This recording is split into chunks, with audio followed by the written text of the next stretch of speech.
Ukrayna təmas xətti boyunca yaranmış çətinliklər fonunda təxribat fəaliyyətlərini gücləndirib.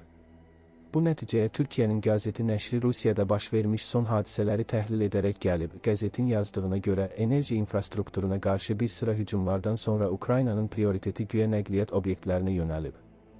Buraya həm yük, həm də sərnişin daşımalarını əhatə edən dəmir yolu şəbəkəsi daxildir. Nəşri Bryansk və Kursk vilayətlərində körpülərin partladılması, eləcə də Oryol və Leningrad vilayətlərində dəmir yolu insidentlərini misal gətirir. Qeyd olunur ki, bəzi hallarda Ukrayna tərəfi bu əməllərə görə məsuliyyəti açıq şəkildə öz üzərinə götürərək bunu Rusiyanın hərbi təchizat zəncirlərini pozmaq cəhdi ilə əsaslandırıb. Rusiya Ukraynada tükəndirici müharibəyə cəlb olunub. Döyüş meydanında az irəliləyiş əldə edir və bunun üçün həm şəxsi heyət, həm də iqtisadiyyat baxımından yüksək bədəl ödəyir. Bu arada Ukrayna Rusiyanın neft obyektlərinə daha dəqiq zərbələr endirir. Eyni zamanda Rusiya qüvvələri Ukrayna mülki əhalisinə və enerji infrastrukturuna qarşı ən dağıdıcı kampaniyasını həyata keçirərək ölkəni qaranlığa qərq edib. Təxribatları davam etdirməklə və pilotsuz uçuş aparatlarının Avropanın daha dərin ərazilərinə qədər çatmasına imkan verməklə Rusiya Avropa təhlükəsizliyini təhdid edir. Qarşılıqlı müdafiə mexanizmlərini işə salmadan risk həddində Avropa hökumətlərinin mövqeyini sınağa çəkir. Daxili təxribatçıların motivasiyalarını müəyyənləşdirmək müharibəyə qarşı daxili müxalifətin miqyasını anlamaq üçün faydalı ola bilər. 2022-ci ilin fevral ayının sonlarında Rusiyanın Ukraynaya geniş miqyaslı müdaxiləsindən sonra təxribat halları adi hala çevrilib.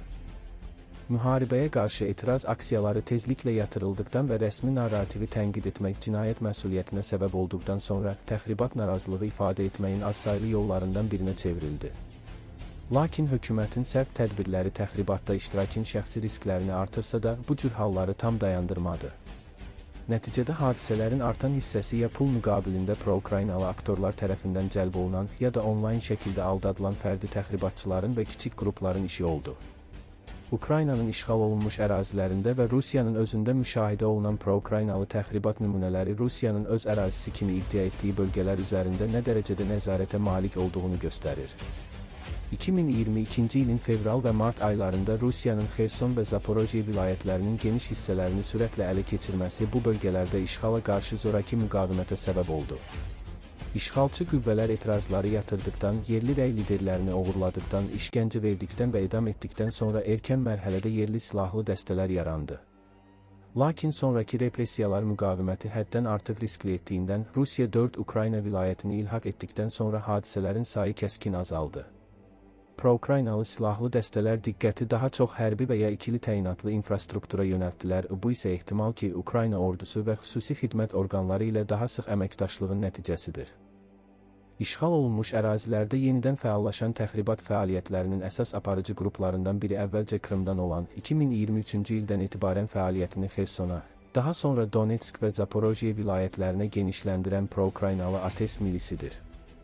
2025-ci ildə işğal olunmuş ərazilərdə baş vermiş 30-dan çox təxribat hadisəsinin yarısından çoxu məhz bu qrupla əlaqələndirilir. 2024-cü ildən etibarən ATES təxribat kampaniyasını Rusiyanın öz ərazisinə də daşıyıb, 2025-ci ildə ölkənin Avropa hissəsindən başlayaraq daxili bölgələrə və uzaq şərqə qədər 32 hadisə bu qrupla əlaqələndirilib. Qrup reli şkafları ilə yanaşı enerji infrastrukturu və telekommunikasiya avadanlıqlarını da hədəf alır. Rusiyanın Azadlığı adlı, Ukrayna xüsusi xidmət orqanları ilə sıx əlaqədə olan Rusiyalı mühacirlərdən ibarət milis də 2023-cü ildə Rusiyanın sərhəd bölgələrinə basqın etmiş Rusiya Könüllülər Korpusu ilə birlikdə fəaliyyət göstərib və görünür ki, indi diqqəti Rusiya ərazisində təxribatlara yönəldib. ATES kimi bu qrupda əsasən dəmir yolu və telekommunikasiya avadanlıqlarının, o cümlədən mobil rabitə qüllələrinin partladılması və ya yandırılması ilə məşğuldur. Hər iki qrup 2014-cü ildə Krım sakinlərinə məcburi şəkildə verilmiş Rusiya vətəndaşlığından istifadə edərək sərhədi nəzarətdən yayınaraq keçmək imkanından yararlana bilər. Ukraynanın xüsusi xidmət orqanları, xüsusilə Baş Kəşfiyyat İdarəsi, Təhlükəsizlik Xidməti və xüsusi təyinatlı qüvvələr Rusiya ərazisində ən cəsarətli təxribat aktlarını həyata keçirir.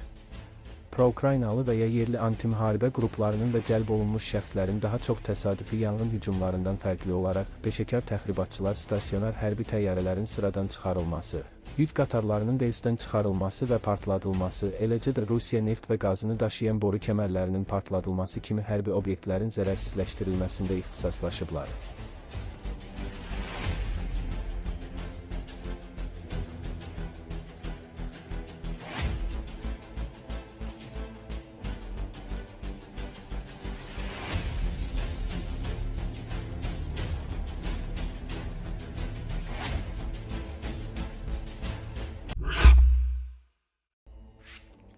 Ukrayna Rusiyanın iri logistika mərkəzinə pilotsuz uçuş aparatları ilə hücum edib.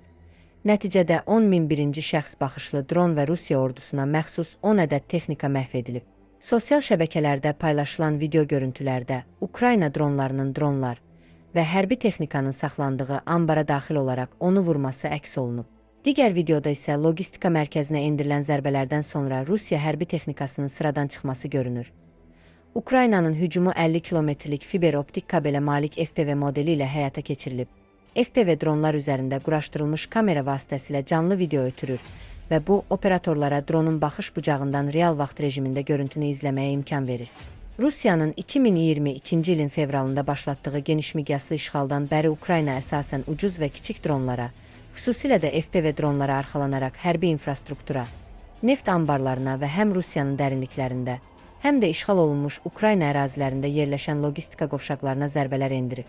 Çox vaxt ölkə daxilində istehsal olunan bu sistemlər asimetrik dərin zərbə imkanlarına doğru yönəli bir dəyişimi əks etdirir. Ukrayna eyni zamanda Qara dənizdə Rusiya hərbi dəniz qüvvələrinə qarşı mübarizə aparmaq üçün dəniz dronlarından da istifadə edib.